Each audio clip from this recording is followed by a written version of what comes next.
There are many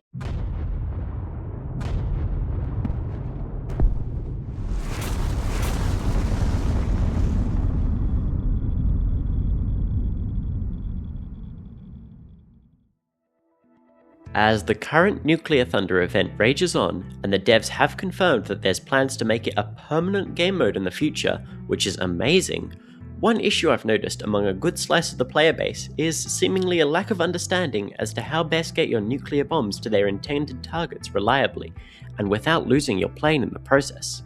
While this can be tricky at first, it's quite straightforward once you get the hang of it. So in this video, I'll be talking about nuclear toss bombing, going briefly over its real-world history before teaching you how to employ it in-game.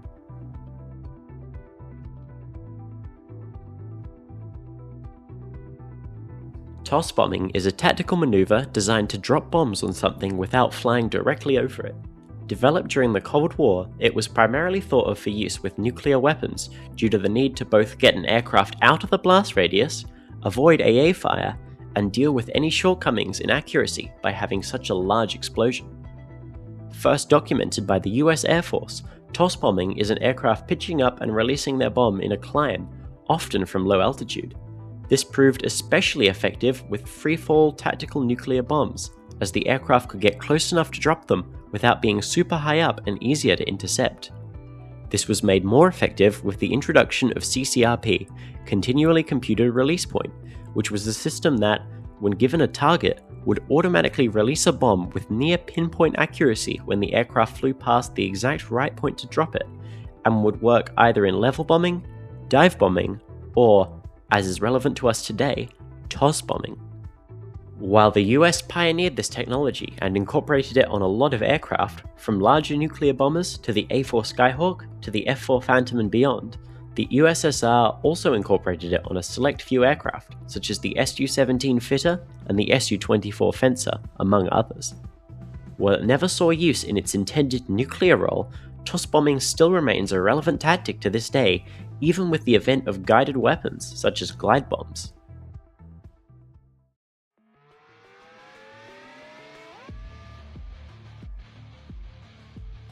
In Nuclear Thunder, to use nuclear toss bombing, you're going to want to make sure that you have CCRP set up. In your settings, make sure you have activation of automatic bomb release in CCRP mode at mission start enabled. If you want to be able to toggle this, you can also assign a keybind to automatic bomb release in CCRP mode, although this isn't necessary. The only other keybind you'll need is drop bomb, which is the spacebar by default. Once you're in-game, you'll want to grab enough spawn points to grab a nuke of your choosing. If you're playing in the US, that'll be best served on an F4E, while on the USSR, that'll either be the MiG-23 MLD for the smaller tactical nuke, or the Su-24M for the bigger one. When deciding which nuke to use, you'll want to factor in the escalation stage, the spawn points, and your intended targets. You can only use the smallest one at the first escalation stage, and have to wait until the second one to use the bigger one. The bigger one also costs twice as many spawn points, 500 instead of 250.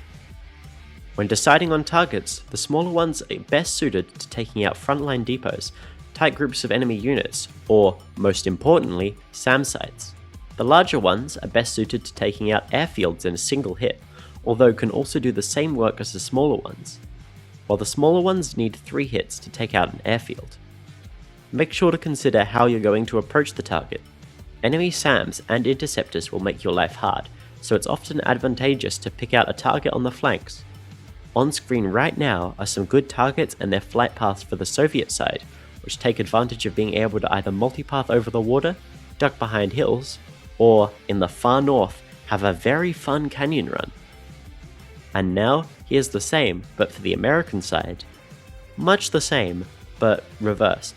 Although the top canyon run isn't well suited for the spawns, so you're not really going to have to worry about that. Once you've selected your target, it's time to go in for a run. To do so, start with marking your target on the map with the middle mouse button.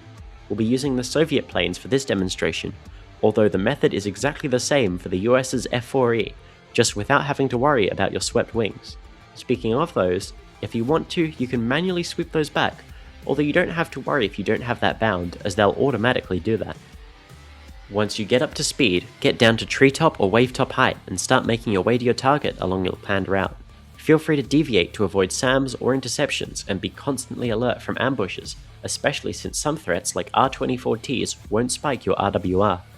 Once you get close, make sure you have your nuclear bomb selected and turn into the target, approaching low. You should start to see a green vertical line on your HUD, which is your CCRP indicator. Once you get to around 6 to 10 kilometers away from your target, depending on speed, make sure you're holding down your bomb release key and then pull up to a 45-degree angle. The bomb will automatically release itself as the indicator hits the middle line as long as you keep holding it down. As soon as it separates, turn around and descend to get yourself as far away as you can, not just to escape the explosion radius, but also enemy SAMs that are likely defending your target, which will almost certainly be firing at you. If, for whatever reason, something has gone wrong and it doesn't release, deactivate the target point as quickly as you can and just use CCIP to drop it normally. If you're not being chased down, you can watch your bomb slowly arc its way in. With that detailed explanation out of the way, here's a slightly clearer, real-time demonstration to show you what it's like. So here I am flying in with a wingman. There's an airbase up ahead that has a Hawk battery next to it. Me and my wingman are both going to target the airbase. We're flying in, I've got it selected already with my target mark. And we start pulling in.